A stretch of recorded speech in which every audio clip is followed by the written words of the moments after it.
My name is Jaipur. I will be performing my first task, the pose.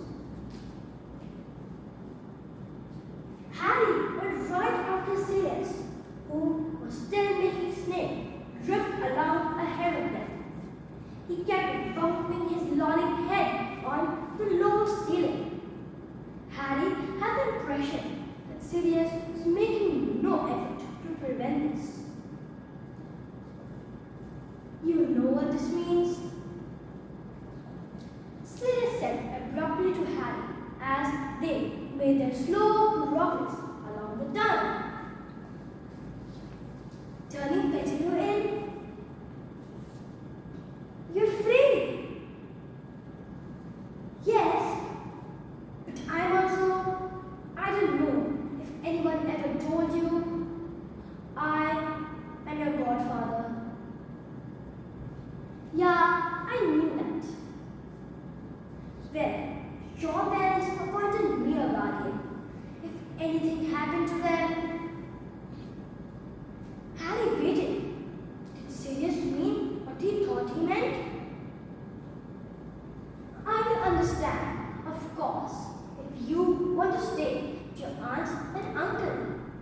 But, well, think about it. Once my name's cleared, if you wanted a different home, some sort of explosion took place in the pit of Harry's stomach. What? Live with you? He said, accidentally cracking his head on a bit of rock protruding from the ceiling. Leave the Dursleys? Of course. I thought you wouldn't want to. I understand. I just thought I'd... Are you mad? Of course I want to leave the Dursleys. Have you got a house? When can I move in? Sirius turned right around to look at him. Snape's head was scraping the ceiling. Sirius didn't seem to care. You want to? You mean it? Yeah, I mean it! Sirius's gaunt face broke into the first true smile Harry had seen upon it. The difference it made was startling, as though a person 10 years younger was shining through the stark mask. For a moment, he was recognizable as the man who had laughed at Harry's parents' wedding. Now, I will perform my second task, the poem.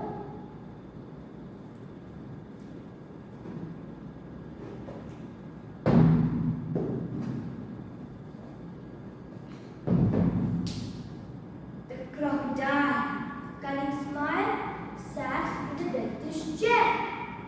He said, right here and everywhere, my teeth require repair. The dentist's face was turning white. He quivered, quaked, and shook. He muttered, I suppose I'm going to have to take a look. I want you, Crocodile declared, to do the back ones first. The molars at the very back are easily reversed. He opened wide his massive jaws. It was a fearsome sight. At least 300 teeth, all sharp and shining white. The dentist kept himself well clear. He stood 2 yards away. He chose the longest road to search out the decay. I said, do the back ones first, Crocodile called out. You're much too far away, dear sir, to see what you're about. To do the back ones properly, you've got to put your head deep down inside my great big mouth. The grinning Croc said. This poor old dentist wrung his hands, weeping in despair. He cried, no, no, I see them all extremely well from here. Just then, in burst Lady, the hands golden chain. She cried, "Oh, Croc, you naughty boy, you playing tricks again." "Watch out!" the dentist shrieked and started climbing up the wall. "He's after me! He's after you! He's gonna eat us all!" "Don't get to it," the lady said and flashed a gorgeous smile. "He's harmless. He's my little pet, my lovely crocodile." Now I will perform my third task, expressive reading.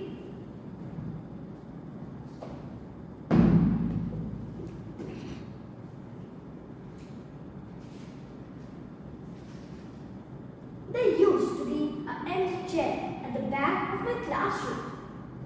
It wasn't a special chair. It was just empty because there was no one sitting in it. But then, one day, just 3 weeks after school started, the most exciting thing that ever happened to anyone happened to me and my 3 best friends. And it all began with that chair. Usually, the best thing about starting a brand new term is that you get extra pocket money to buy new stationery with. Every year, on the last Sunday of the summer holidays, my mom takes me on an extra special adventure to hunt down my stationery set for the new school year. Sometimes I get so excited that my feet feel jumpy inside and I don't know which shop I want to go into first. There aren't many nice stationery shops where I live. They only ever have boring dinosaur sets for boys or princess sets for girls. So Mom takes me on the bus and train into the city where there are whole streets of shops, even huge departmental ones that look like tall blocks of flats from the outside. Last year, I found a space-themed set with pictures of an astronaut floating past the moon. It was on sale too, so I bought a pencil case, a math set, rubbers, and a long ruler. And still had nearly a pound left over. The ruler is one of my favorite stationery pieces because the astronaut floats across it in with water mixed with silver stars. I played with it so much that the astronaut stuck to one side and couldn't be bothered to move again. But it wasn't my fault. Mr. Thompson, our teacher last year, had such a boring voice that my hands needed something to do. That's why it is important to have fun stationery with you in class. Because you never know when you need to stop your brain from falling asleep or doing something that might get you into detention.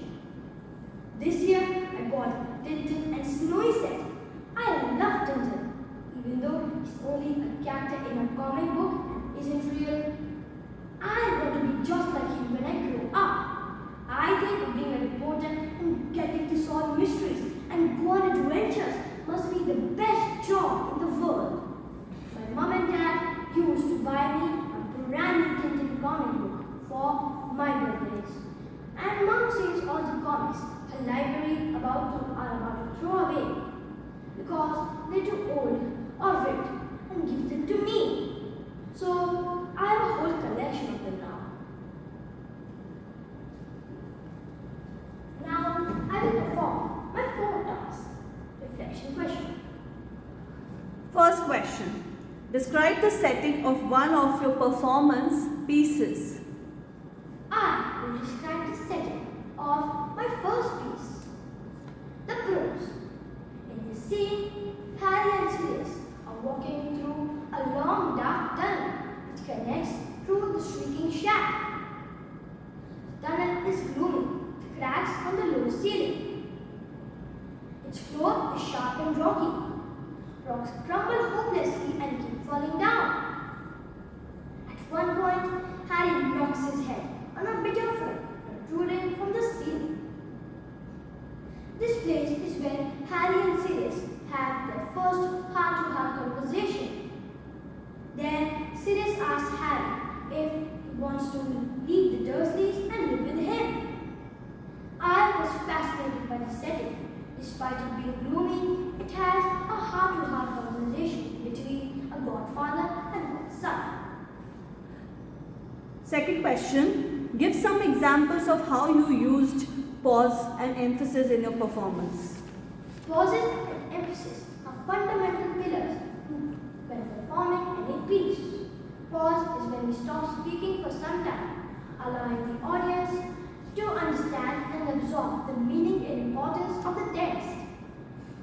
Emphasis, on the other hand, involves stressing certain words or phrases to draw the audience's attention to key points. In my second task, which is the poem, I use pauses so the audience can perfectly understand the doctor's fear. I use emphasis to describe what the crocodile wanted.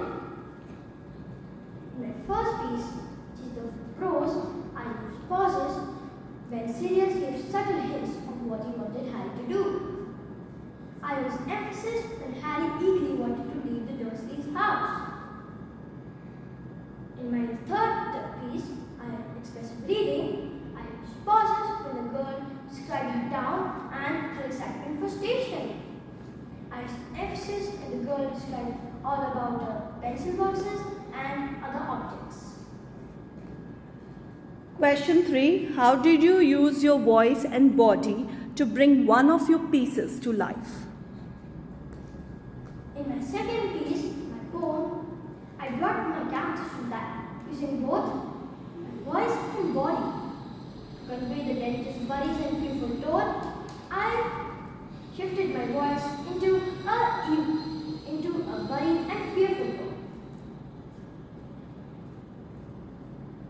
In contrast to the crocodile, I used an even and cackling tone, emphasizing its terrible and stubborn nature.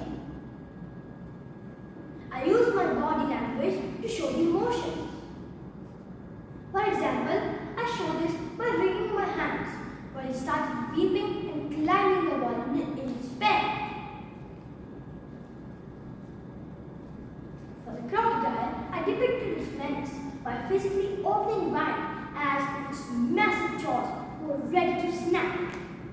I created the setting of the dentist's office by using the chair as a prop. I used my body to create all three spaces of the crocodile, the lady, and the dentist by shifting to different positions. Thank you.